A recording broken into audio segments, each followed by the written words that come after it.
Hey guys, it's me, Soren, back with another video.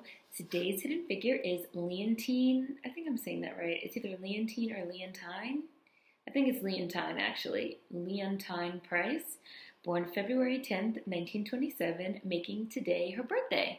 Leontyne Price is an American soprano, born and raised in Laurel, Mississippi. She rose to international acclaim in the 1950s and 60s and was the first Black American to become a prima donna at the Metropolitan Opera. One critic characterized Price's voice as vibrant, soaring, and a price beyond pearls, as well as genuinely buttery, carefully produced, but firmly under control, with phrases that took on a seductive sinuousness. Time magazine called her voice rich, supple, and shining, in its prime capable of effortlessly soaring from a smoky mezzo to a pure soprano gold of a perfectly spun high C. A lyrico-spinto soprano, she was considered especially well suited to the roles of Giuseppe Verdi and Giacomo Puccini, as well as several in operas by Wolfgang Amadeus Mozart. After her retirement from the stage in 1985, she continued to appear in recitals and orchestral concerts until 1997. Among her many honors are the Presidential Medal of Freedom, which she received in 1964, the Spingarn Medal, which she received in 1965, the Kennedy Center Honors, which she received in 1980, the National Medal of Arts, which she received in 1985, numerous honorary degrees, and 19 Grammy Awards for operatic and song recitals and full operas. In October 2008, she was one of the recipients of the first opera honors given by the National Endowment for the Arts. Leontyne Price was born Mary Violet Leontine Price to James Anthony Price, a carpenter who worked in a lumber mill, and Kate Baker Price, a midwife with a lovely soprano voice. Price is said to have sat enthralled in her stroller, listening to her mother singing in the choir at the St. Paul Methodist Church in Laurel. Her parents had struggled for 13 years to have a child, and so she became the focus of intense pride and love. Given a toy piano at the age of 3, she began piano lessons with a local teacher when she was 5. When she was in kindergarten, her parents traded in the family phonograph as a down payment on an upright piano.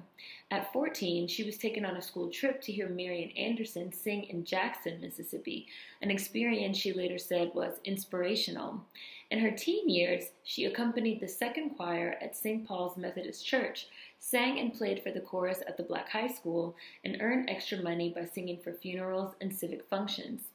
Price entered Oak Park Vocational High School in 1937, where she was quickly designated as the pianist for the school concerts and functions. She was also considered one of the most talented members of her high school choir. In 1944, she went to the College of Educational and Industrial Arts in Wilberforce, Ohio, to study to be a music teacher. After hearing her sing in the choir one Sunday morning, the president of the college, Dr. Charles H. Wellesley, advised her to change her major from education and public school music to concentrate on voice. While in college, Price also became a member of Delta Sigma Theta sorority. Price earned her BA in June 1948 and headed to New York to study at the Juilliard School of Music, where she had won a full tuition scholarship. At Juilliard, she received voice training from Florence Ward Kimball, a distinguished teacher who would remain her principal teacher and advisor throughout the 1960s. In the summer of 1951, she studied in the opera program at the Berkshire Music Center and sang the lead role in a production of Strauss's Ariadne auf Naxos, her first leading role. In early 1952, she was Mistress Ford in the Juilliard student production of Verdi's Falstaff. Upon seeing her in this production, Virgil Thomson immediately invited her to star in a revival of his opera, Four Saints in 3 Acts, which ran on Broadway for 3 weeks in April 1952. Less than 2 months later, Price made her debut as Bess in a 2-year revival of the famed show Porgy and Bess, which was a role that would carve her name in the minds of audiences everywhere. The Porgy and Bess tour went to Chicago, Pittsburgh, and Washington, D.C., and then Europe, Vienna, Berlin, London, and Paris, sponsored by the U.S. State Department. On the eve of the European tour, Price married the noted bass baritone William Warfield, who was her co-lead in the production.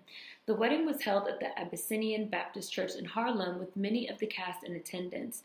In a memoir, her husband said that their careers forced them apart. They were legally separated in 1967 and divorced in 1973. They had no children. Widely considered to have proven herself as having the voice and the personality for the operatic stage with the Porgy and Bess role, the Met invited Price to sing Summertime at a Met Jamboree fundraiser on April 6, 1953 at the Ritz Theater on Broadway. This made Price the first Black American to sing with the Met. Throughout the 1950s, Price broadened her career as an opera singer by starring in a number of works in recital halls, opera stages, and on television. In February 1955, with Samuel Barber on piano, she made her television debut as Floria. Now I want to say Tosca, but I'm pretty sure this is pronounced Tasha, in an NBC TV opera company production of Puccini's Taccia. It's Italian, so I'm going with Pacha. There's a lot of French and Italian phrases and names and words that I cannot pronounce. I'm sorry. In 1956, she starred in NBC's production of Mozart's Magic Flute. The following year, Price made her opera house debut in Dialogues of the Carmelites at the San Francisco Opera House, and in 1958, she made her European operatic debut as Aida.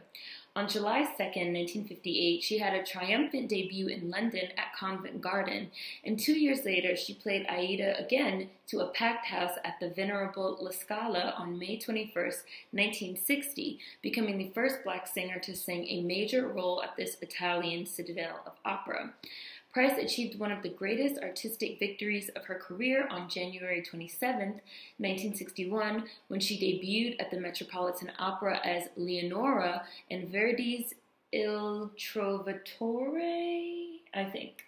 This performance ignited a 42-minute ovation, one of the longest in the Met's history. Critic Harold Schonberg wrote, "Her voice was dusky and rich in its lower tones, perfectly even in its transitions from one register to another, and flawlessly pure and velvety at the top."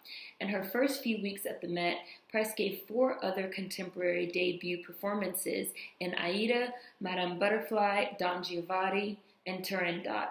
In recognition of this extraordinary run, Time magazine put her on its cover in March. That fall, she was named Musician of the Year by American music critics and put on the cover of Musical America. Price was the first Black American to build a star career on both sides of the Atlantic, the first to return to the Met in multiple leading roles, and the first to earn the Met's top fee. In 1964, according to the Met Archives, Price was paid $2,750 per performance, almost on par with Bridget Nielsen, who earned the Met's highest fee of $3,000 a performance. The 1960s welcomed Price to packed houses and rave reviews the world over. From 1961 to 1969, she sang in 118 performances.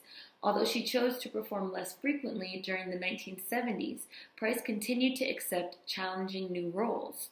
In 1974, she starred as Manon, the lead role in Manon, a role she repeated at the Met the following year.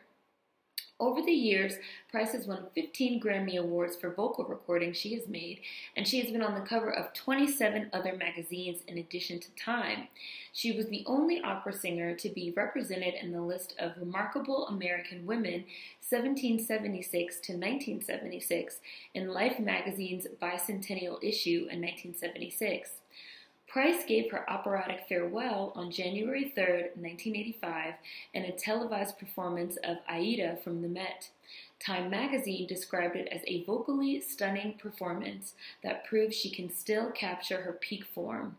Price sang 201 performances with the Met in 16 roles in the house and on tour, including galas. She now lives quietly in New York's Greenwich Village, and today is her 92nd birthday. Leontyne Price, if I'm mispronouncing that, Leontyne Price, let me know. The Hidden Figure. Hopefully you guys enjoyed this one. Lots of links in the description box. See you guys next time. Peace.